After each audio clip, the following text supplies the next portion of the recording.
filming. Okay, so can you guys start off and introduce yourself to our site visitors at popculturemadness.com? I'm William Spicer. And I am James Moore. Great. Well, thank you guys so much for being here. And you're here in support of the movie Mission to Lars. What can you share with our site visitors about the film? I mean, it looks like a fascinating concept. Yeah, I mean, it started off as an idea between three brothers and sisters, one of whom has a thing called Fragile X, which is a form of autism, and they decided to go off on a little mission to help their brother fulfill one of his long-held fixations, which is part of his condition, which is to meet Lars, because for 20 years all he'd ever said was, I want to meet Lars, I want to meet Lars, I want to meet Lars. And then one day we decided to do it, so I teamed up with my long-term collaborator, director, James Moore, and we set off on this mission to meet Lars. But the reality of the film is it's not so much about meeting Lars, it's about what it is to be a family, what it is to look after someone who has some sort of special needs, and the wheels fall off, everything goes wrong, and yeah, and it's funny. So, I mean, how did you guys get asked to be part of Orion here? I mean, I think the whole idea of having the film ton's an awesome idea to get people out of the sun even for a little bit. Well, Lars saw an early cut of it, and he liked it so much that he sort of just stayed in touch with us throughout the production process, you know, and then when this was coming up, it seemed like a good opportunity, I think, to screen it. So he asked us to come over, and here we are. That's awesome. So where can, you know, if we're not here at Orion Festival, where are we going to be able to see the film? For that to happen, I mean, it's a small independent film. We've got UK sewn up where we made the film, so we've been in the cinemas there, we've been filling theatres, and it's looking good. So we're speaking to distributors. We've got a few international ones, so at some point it'll be in the US. Definitely. That's awesome. Well, I definitely think after a bunch of people see it here that the band's going to be even higher. Yeah. I mean, we're keeping. I haven't really tried to approach the Metallica fans yet. We wanted to sort of look at our home crowd first. Obviously, there's Metallica fans over there, but this is our first time showing it to Metallica fans, and yeah, we're keeping our fingers crossed that they like it as much as everyone else. Awesome. So, what was one of the biggest challenges of the filming process overall? I think it's so.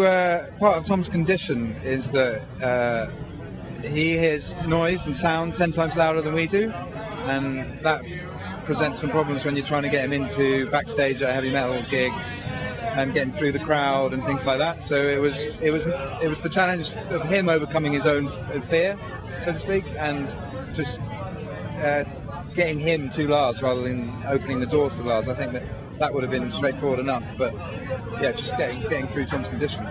Yeah, that was the turning. Well, we set out thinking the hard bit would be getting to meet Lars, but then we soon found out that the hard bit was getting the other way around. So, you know, a lot of the humour in the film comes from just seeing siblings get things wrong, as siblings do. You know, we fight, we bicker, and but there's a happy ending, and thankfully my brother's got an amazing sense of humour.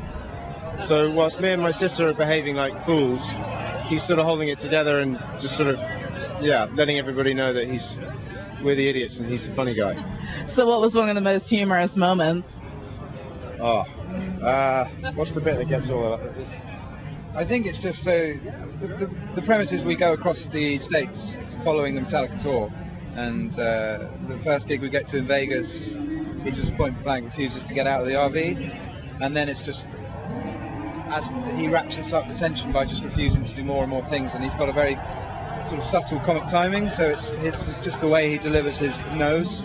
It's quite funny when these two are trying to build him up and getting enthusiastic and going over the top themselves, and then they just get a flat no every time, and it's just sort of a ramping up of that.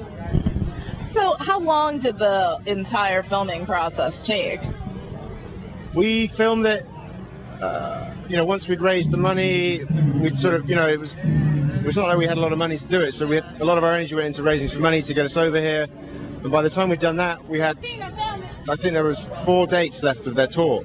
So we literally had 2 weeks to try and catch up.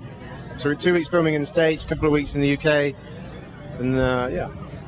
And then over the last year, basically, 18 months, we've been editing it and showing it and focus groups and just trying to get it right, and then get distribution in the UK, posters, trailers. So 2 years, I guess, in all. From start to finish. Wow. These things take time. Oh yeah, trust me, I know. I was a film student. Yeah. Definitely a detail and arduous process. Yeah, but it's been interesting.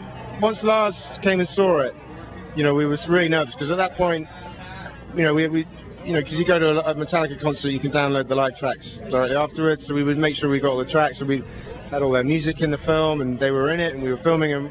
So we didn't even know if they were going to let us use the footage. So like a year's worth of work, and we knew that they had to sign off on it. So when he came over to the UK for, what was it, Download?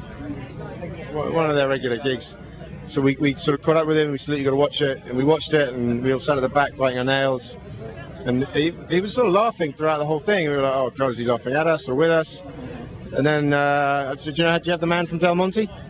Yeah, is that an English advert? He said yes. So that was like, okay, we're off. And he's been he's helped us in some ways. And he's let us use the music. He sort of hooked us up with some better performance footage from the concerts we were at. So it's just a rich film with lots of layers, and and the Metallica fans and the excitement of the concerts that we managed to capture, and the backstage stuff that it's just stuff in there that you just wouldn't see. So did you guys witness any crazy backstage antics? I was gonna ask what stands out in your mind. Tuning and attitude. Yeah, so without giving away the ending, we got access to sort of their tuning and attitude room, and like try Lars's drums, and I don't want to give away the sort of ending, but just we got some good access, and we saw inside the sort of inner sanctum, which is quite interesting. That's awesome. Well, everybody will have to tune in and catch the film to see that. We got the trailer on our Facebook page, so Facebook Mission to Lars. You can watch the trailer, see what people are saying there, and hopefully, really fingers crossed we'll be in the States as soon as possible. That's awesome. So, other than that, what is on the horizon for you guys next? Just getting the film out at the moment. We want to, lots of people are saying they want to see it, so we just want to make sure that they can see it. Well, we will certainly direct our site visitors to check out the trailer and keep up to date with what's going on. Thank you so much for speaking with me. Thank you very much. Thank you. Have a good day.